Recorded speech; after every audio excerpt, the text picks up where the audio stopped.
like this one here. It says the worst is over, and it's a ghost. Michelle here, also known as Fancy Dinotar Party, and welcome back to my channel. In today's video, I'm going to be going over all the sewing projects that I did in 2020. Looking back, I probably should have done this video in January, but I'm doing it now. So how I'm going to do this video is I'm going to start off with the first thrift flip sewing project that I did in 2020 and go in order until I get to the last project that I did in 2020 to see if my sewing skills have gotten any better. I think my sewing skills have gotten better considering I made this dress. I also made this dress in my last video. I love that dress so much that I ended up making this dress, and this is the dress that I kind of made all those little alterations to. If you watch my video, then you know that I made that one just like a little bit too big. So I took what I learned from that dress and applied it to this dress. I also figured out how to make puffier sleeves. This was a vintage bed sheet. If you can't afford fabric, buy some bed sheets. If you are interested in, making your own dress, definitely check out that video because I absolutely love the pattern and I just want to make all the dresses. Anywho, let's start off with the first thrift flip that I did, and you'll probably hear me mention this or complain about it in other videos. The dress in question is this sailor dress that was my very first thrift flip, sewing thrift flip on my channel. It's okay. What it used to look like is that there used to be another row of buttons which are still underneath here, like they're still here. I just didn't cut them out because I wasn't like sure how I wanted it, so I left them in, and then what I ended up doing was like shortening it this way. I did that gathering technique where you do like the 2 stitches and then you pull them, and that was a horrific nightmare. And so I stopped thrift flipping dresses because of how nightmarish it was. Again, if you've watched my last sewing video, I taught you the dental floss trick where you put dental floss and do a zigzag stitch on top, and then you pull the dental floss through and then it ruches. When I tell you that that saved me so much time, it saved me so much time that I wanted to make a second dress, and that's what I did. It's not about the nice dresses I make now, it's about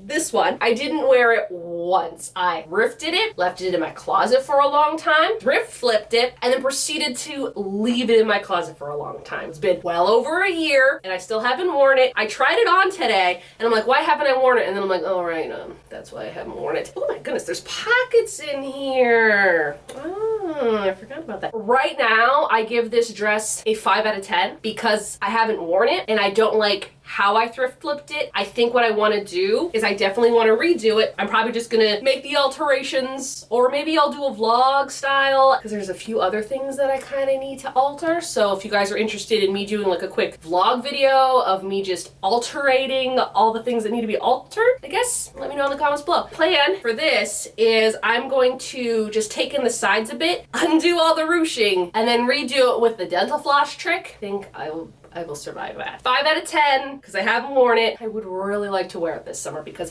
I'm really into dresses now. I'm really into dresses. Next up is actually an item that I wore a lot in the fall. And that item is this denim jacket thrift flip. It was just like a really simple jacket. The brand is LL Bean, and I love this fabric inside. It's what drew me to the jacket because sometimes you get a denim jacket and it's just denim on the outside, denim on the inside, and it's not the coziest, most comfortable thing you can wear, but when there's like a nice lining inside, I had to buy it. I think I thrifted this for $10 2-3 years ago, and I did wear it as is. And last year, because of the times, couldn't go thrifting, and I had this idea that I wanted to do, so I just chose this one. And I mean, if the color didn't give it away, I basically just put old grandma couch material on the back. And when I tell you that this is my favorite material that I've ever thrifted, oh my goodness. I wish this was material you could still buy at fabric stores. So where I live in Ontario, we only have fabric land.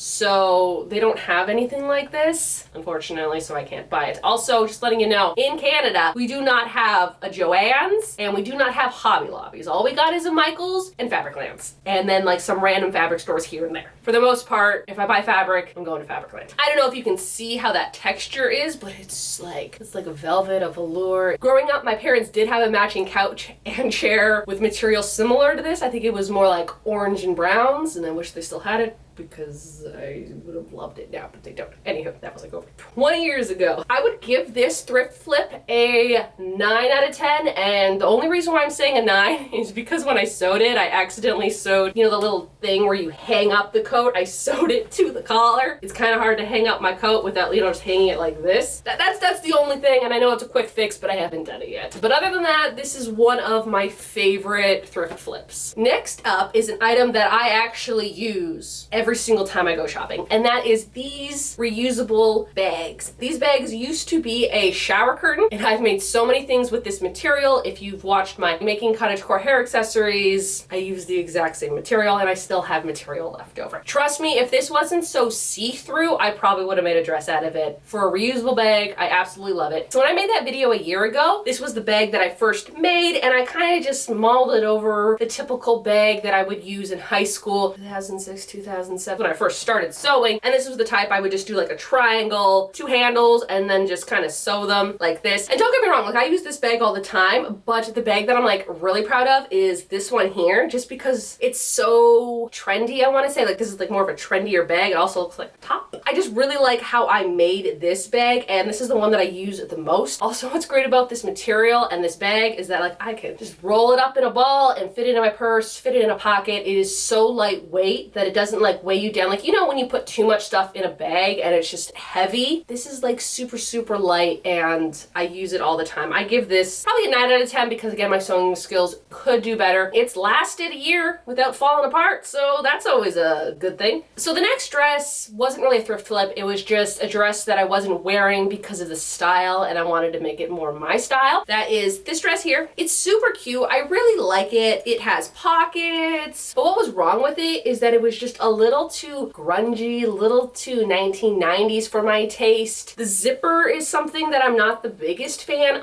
All the little like metal parts were like shiny silver, and silver is none of my color wheel. I like my warm colors, my golds, my coppers, my bronzes, not silver.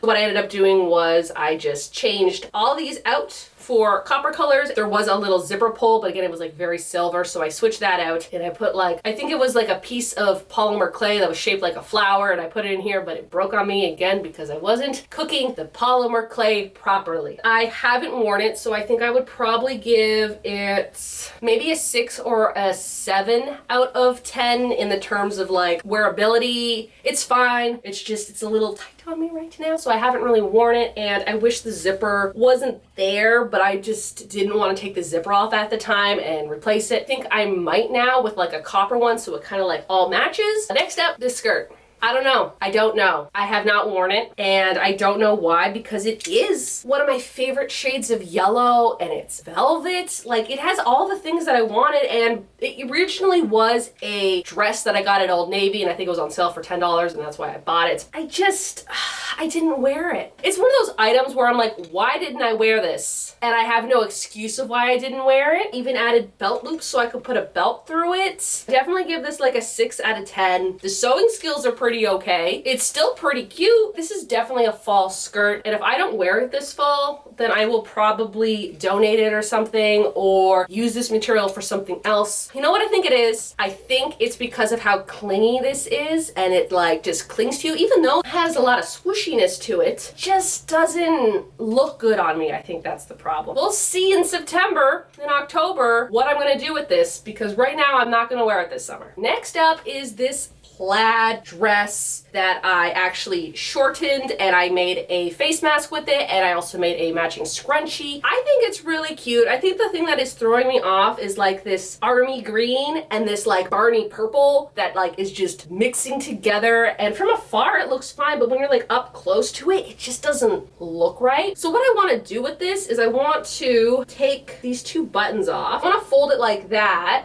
like with these in, and then wear like, you know, a nice turtleneck, a nice t-shirt or something with it to like make it more vintagey looking. But I have to do that. Maybe I should just do a video where I do all my repairs, because that would give me more drive to actually do the repairs instead of me just like not doing them. Probably give like a 7 out of 10. I wish it was a different color palette. Purple and green, not 100% sure, but again, it's not a bad dress. So the next item I'm going to show you is probably my favorite thrift flip, my favorite sewing project of all 2020, and that is this Coraline sweater. I absolutely love this Coraline sweater. I did the front, I did the back, and I did the sleeves, and let me tell you that this was not the easiest thing to do, but I am just so proud of this because look, first off, I bought this sweater because it's blue, it has the turtleneck, and it's shiny, and it shimmers. The perfect Coraline sweater, and then I just had to add all these stars on. I give this a 10 out of 10. It's my favorite sweater, and I have worn it multiple times. I don't know what else to say about this. It's definitely my favorite thrift flip. Not of all time. This dress here might be my favorite thrift flip. Next up is this really cute cardigan that I made that I saw inspiration from online of like a vintage cardigan like this, and I knew I needed to make one. So it was this cardigan here that I had for a few years, never wore it. I mean, I wore it once or twice, but you know, I wanted to give it more pizzazz, and then I added just like a bunch of patches to it. I'll definitely put the photo here of what I wanted it to look like, the inspiration for it, and I think it turned out pretty good. I really like this one here. It says the worst is over, and it's a ghost.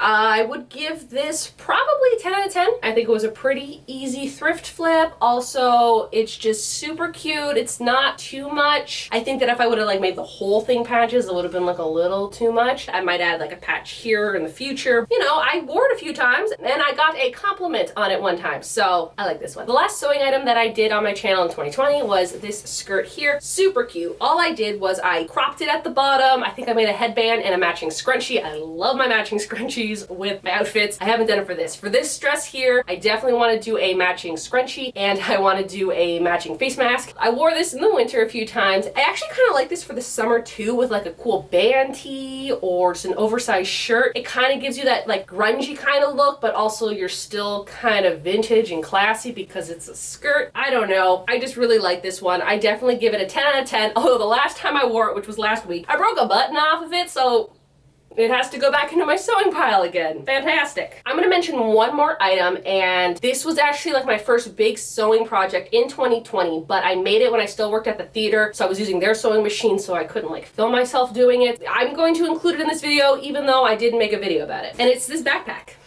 I made this adorable backpack again out of grandma's couch material. This one's more farm and this one's more floral. This one is just so cute, and I actually got the, I was gonna say recipe. I got the sewing pattern from With Wendy. She has like the most amazing sewing skills. She made a little bag like this, and I'm like, I'm gonna go grander. I probably should not have. I should have probably stayed small. I just think it's really cute, and I put two little zippers up here, and then like right now it just has like a bunch of my winter hats and stuff like that. I kind of want to make another one, either with this material or the other material, but like a smaller backpack, more of a purse backpack that I can like use in my everyday life. So that might be something that I do. This was my first bag that I ever made, and I think it turned out really well. I think I give it an 8 out of 10 just because it's a little big and a little wonky. And I even have like the straps on the back. I mean, this is like one of my favorite items that I've like ever sewn. That will do it for this video. Below in the description, I am going to be listing all the videos that correlate with the items that I showed you today. If you like sewing, crafting, but mainly thrifting videos, even though thrifting videos I haven't done in a while, please subscribe to my channel. I think that's it. So y'all have a good day now.